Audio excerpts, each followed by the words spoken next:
Bueno, este sería nuestro último mensaje relacionado con el tema de los viajes misioneros del apóstol Pablo. Hemos visto ya la preparación de Pablo, hemos notado los planes de Pablo, hemos considerado también la predicación de Pablo y en el último estudio veíamos las pruebas de Pablo. Todo esto relacionado con nuestros viajes misioneros que encontramos en el libro de los Hechos. Ahora, por último, quisiera considerar algunas palabras de animación que el apóstol Pablo pronunció al final de sus viajes misioneros. Vemos que los viajes misioneros de Pablo comienzan en el capítulo 13 del libro de los Hechos y llegan hasta el capítulo 21 cuando él regresa o se dirige a Jerusalén y allí es arrestado. Y luego el resto es su arresto, sus defensas y su viaje a Roma. Entonces, en el capítulo 20 vamos a encontrar, ya él viene de regreso, dirigiéndose hacia Jerusalén, y él llama desde Mileto a los ancianos de la asamblea o de la iglesia en Éfeso, y él va a hablarle algunas palabras allí a ellos de animación y también de advertencia.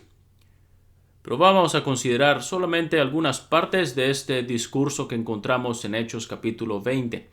Y voy a comenzar leyendo en el versículo 18. Cuando vinieron a él, les dijo: Vosotros sabéis cómo me he comportado entre vosotros todo el tiempo, desde el primer día que entré en Asia, sirviendo al Señor con toda humildad y con muchas lágrimas y diversas pruebas, que me han venido por las acechanzas de los judíos.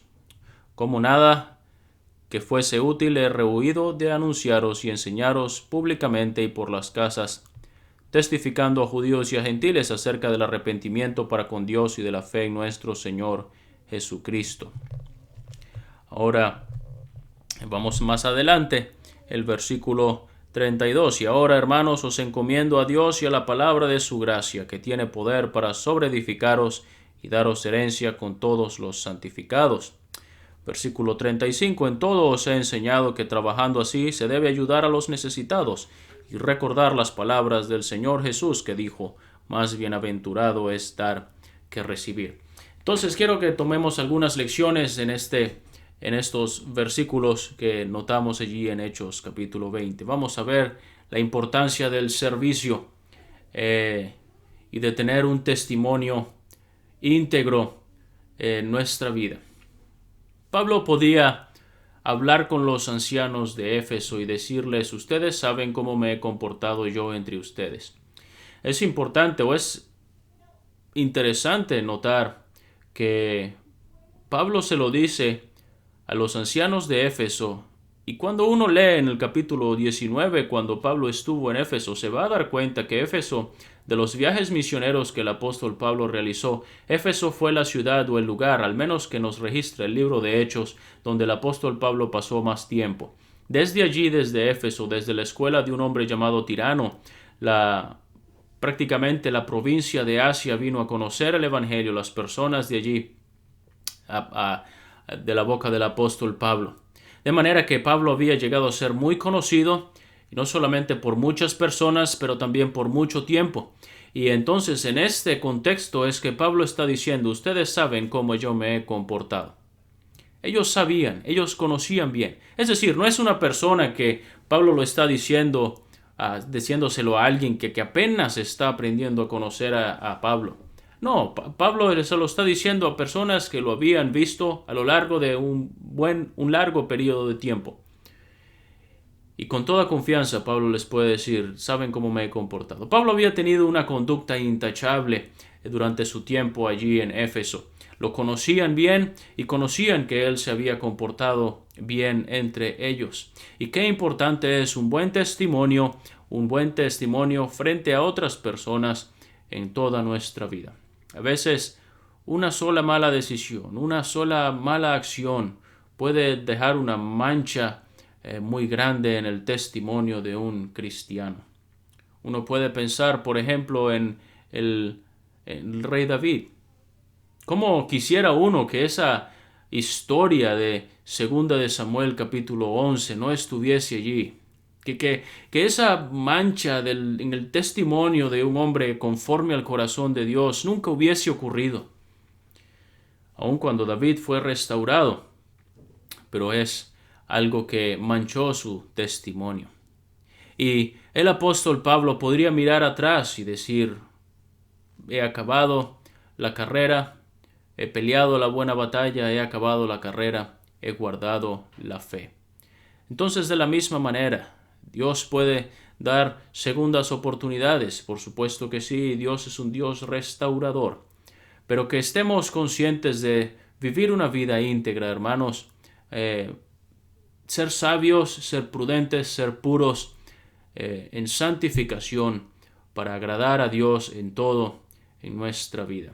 Que siempre le pongamos a Él en el primer lugar y que vivamos una vida con el deseo siempre y constante de agradar a Dios, no bajando la guardia, que en cualquier momento sabemos que el mismo enemigo quiere atacarnos y tentarnos y hacernos caer, pero no manchemos nuestro testimonio, sino que vivamos una vida de agrado a Dios. Ahí tenemos un ejemplo en el apóstol Pablo.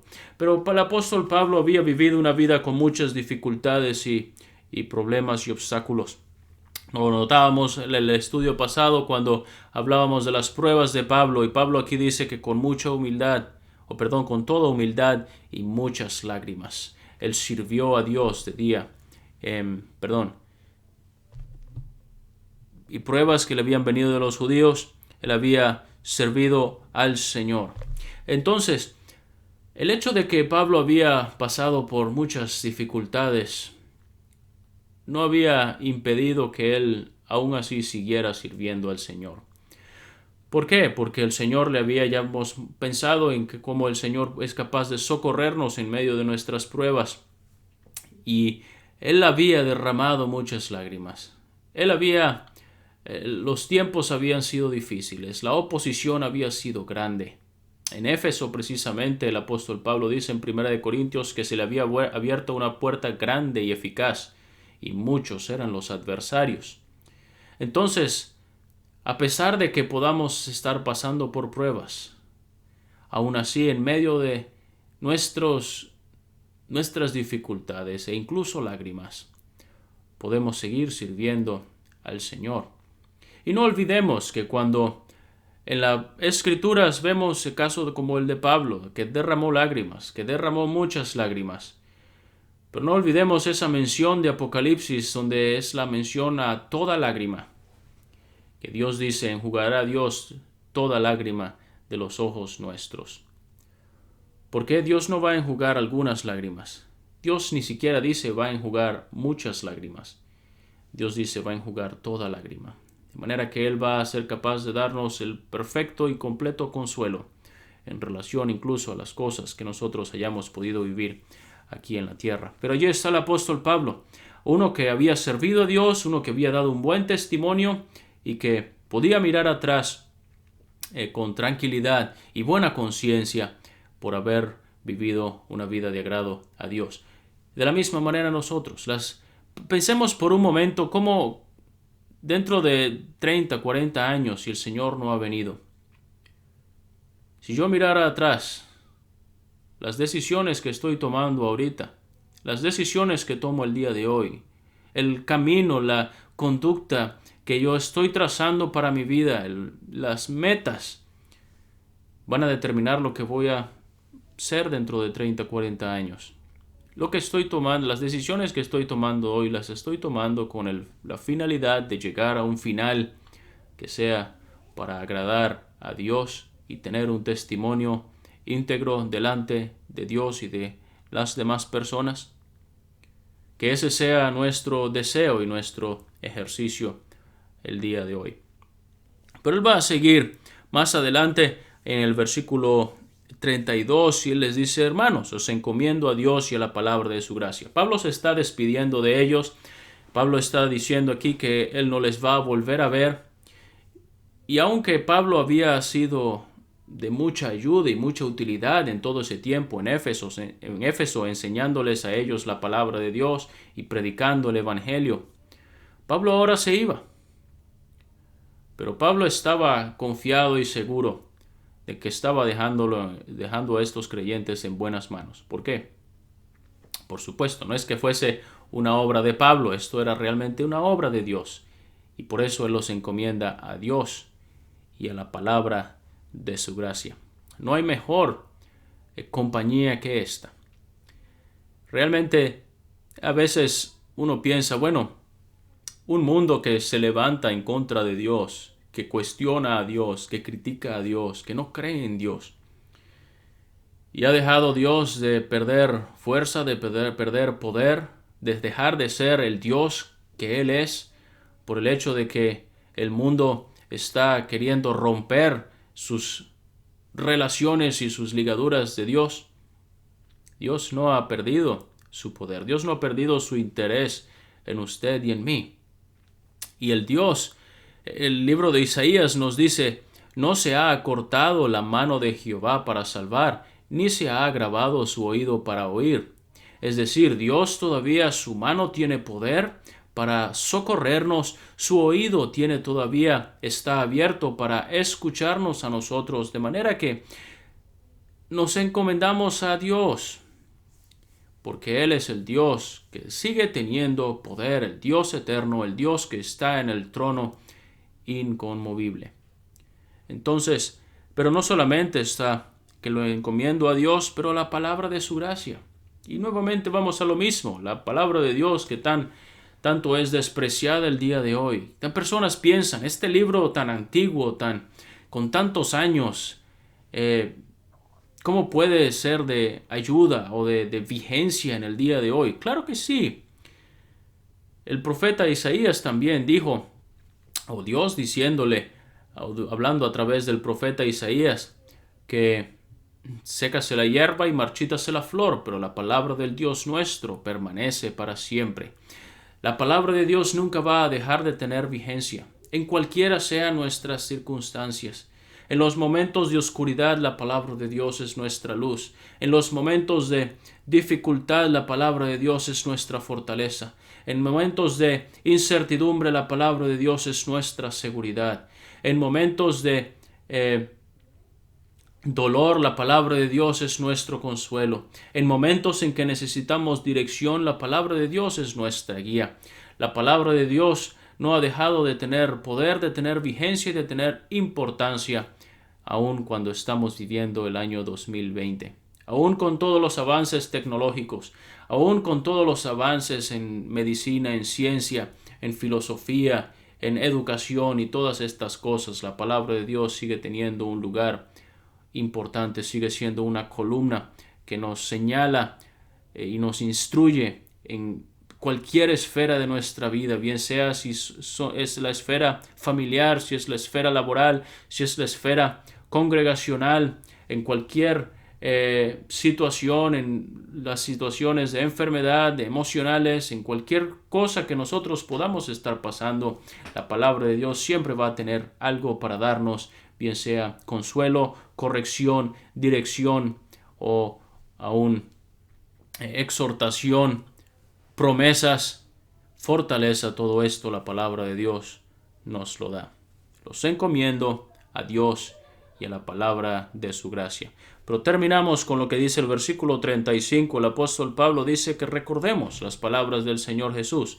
Más bienaventurado es dar que recibir. Ahora veamos el contexto. Pablo lo está diciendo en relación a la ayuda monetaria o física material a otras personas. Y él dice, más bienaventurado es dar que recibir. No olvidemos esto también en cuanto a los bienes que poseemos. Dios nos los ha dado y son también para compartirlos con otros. Pero quiero pensar en estas palabras, más bien en un contexto general, en todo aspecto de nuestra vida. Vivimos en una sociedad que está absorta en sí misma, que todo lo que le importa es yo, lo que yo quiero, mis propios intereses, mis derechos, lo que todos merecen darme a mí, lo que todos tienen que darme a mí, y no nos damos cuenta que debemos recordar las palabras del Señor Jesús. Más bienaventurado es dar que recibir. No estamos para solamente recibir, estamos más bien para dar, porque ya hemos recibido mucho.